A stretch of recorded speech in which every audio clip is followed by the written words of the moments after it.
বন্ধুরা, হোটেল বা রেস্টুরেন্টে চিকেন পরোটা খেতে এত টাকা খরচ করার কি দরকার? অল্প কিছু উপকরণ আর সামান্য খরচে এবার নিজের বাড়িতে তৈরি করে নিন হোটেলের মতো সুস্বাদু চিকেন পরোটা। তাহলে চলুন আজকে রেসিপিতে দেখে নেওয়া যাক কিভাবে সহজেই বাড়িতে তৈরি করবেন এই সুস্বাদু চিকেন পরোটা। প্রথমে কয়েকটি চিকেনের পিস নিয়ে নিয়েছি। এবার এর মধ্যে স্বাদমতো লবণ, সামান্য হলুদ, লাল লঙ্কার গুঁড়ো, জিরের গুঁড়ো দিয়ে ভালোভাবে ম্যারিনেট করে রেখে দেব। চিকেনের প্রতিটি পিসে ভালোভাবে মশলা লেগে গেলে কিছুক্ষণ রেখে দিতে হবে যাতে মশলার স্বাদ চিকেনের মধ্যে ভালোভাবে মিশে যায়।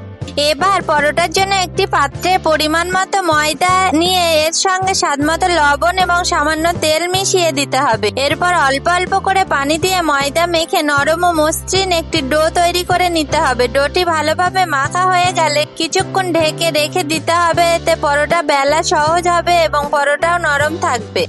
এবার ম্যারিনেট করে রাখা চিকেন রান্না করে নিতে হবে। কড়াইয়ে সামান্য তেল দিয়ে পেঁয়াজ কুচি হালকা সোনালী করে ভেজে নিতে হবে। এরপর আদা বাটা ও রসুন বাটা ও কুচি করা কাঁচা লঙ্কা দিয়ে ভালোভাবে নাড়াচাড়া করে নিতে হবে। এবার ম্যারিনেট করে রাখা চিকেন দিয়ে মশলার সঙ্গে ভালোভাবে মিশিয়ে রান্না করতে হবে।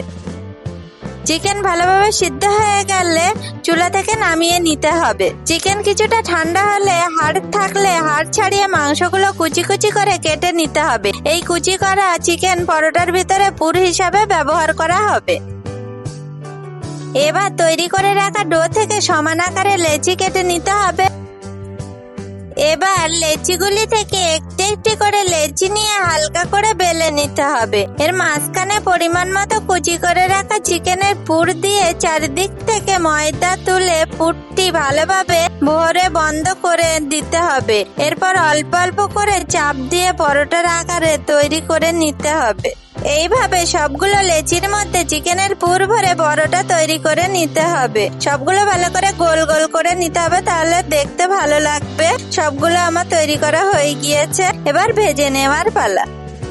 এবার একটি কড়াইয়ে পরিমাণ মতো তেল গরম করে নিতে হবে। তেল গরম হয়ে গেলে তৈরি করে রাখা একটি চিকেন পরোটা সরাসরি গরম তেলে দিয়ে ভেজে নিতে হবে। পরোটাটি আলতো করে উল্টে দিয়ে দুই পাশ সমানভাবে ভাজতে হবে যাতে সুন্দর সোনালী রং আসে এবং বাইরের অংশটা মুচমুচে হয়। দেখতেই পাচ্ছেন এপিট ওপিট কেমন লাল লাল হয়ে গিয়েছে। এরকম লাল লাল করে ভাজা করে নিতে হবে। দেখতে কতটা লোভনীয় হয়েছে। এরকম করে সবকটা ভেজে নিতে হবে। ভেজে নেওয়া হয়ে গিয়েছে, দেখতেই পাচ্ছেন আমাদের সুস্বাদু চিকেন পরোটা একদম সুন্দরভাবে তৈরি হয়ে গিয়েছে। বাইরে থেকে সোনালী ও মুচমুচে আর ভিতরে রয়েছে মশলাদার চিকেনের দারুণ পুর। গরম গরম এই চিকেন পরোটা টমেটো সস বা পছন্দের কোনো চাটনির সঙ্গে পরিবেশন করতে পারেন। রেসিপিটি ভালো লাগলে একটি লাইক করবেন এবং কমেন্টে জানাবেন রেসিপিটি কেমন হয়েছে এবং চ্যানেলটি সাবস্ক্রাইব করে আমাদের পাশে থাকবেন।